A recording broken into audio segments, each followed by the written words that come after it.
So paano naman kung ganito yung case ng buhok? Anong diskarte yung gagawin natin dito? Medyo makapal yung buhok ng client tapos medyo dry doon sa bandang dulo. Tapos kung makikita nyo sa aninag ng araw medyo brown sa bandang ilalim. Gusto nyo sana magpakulay ng ganito. Tapos tinatanong ko siya kung nag-black ba siya dati. Ang sagot niya hindi pero later on sinabi niya na nagkulay pala siya ng itim. 2 years ago na nung nagkulay siya ng itim. So ang paliwanag dyan, kahit matagal na yung kulay na itim na yon hanggat hindi nagugupit lahat ay nandun pa rin siya. So buhagag nga yung buhok ng client tapos gusto niyang magpabangs. Ganito yung ipapagaya niya at saknong-sakto dun sa buhok niya, ganyan din kanipis yung sa bandang harapan. Tapos ito na yung naging itsura ng bangs niya, saktong-sakto dun sa pinapagaya niya. Nilagyan na natin siya ng gamot, full application po yung nilagay natin dyan, purong gamot po yung ginamit natin. Kung mapapansin nyo, hiwa-hiwalay yung mga buhok niya para if in case na may babalikan tayo ay madali natin makukuha. Tapos dun sa mga portion na may kulay, kung mapapansin nyo,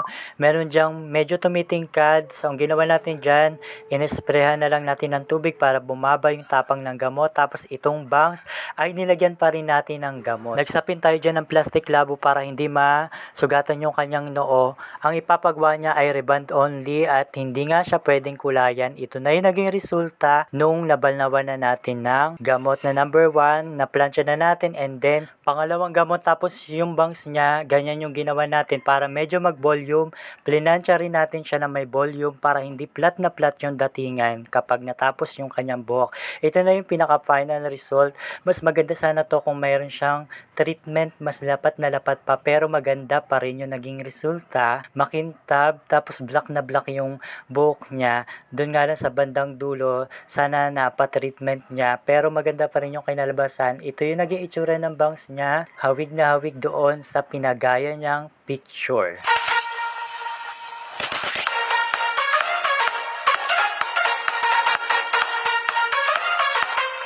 Ito na po yung outcome ng buhok niya. Since reband only lang yung pinagawa niya, hindi po yan plinansya ng pangalawang beses and then 50,000 tip.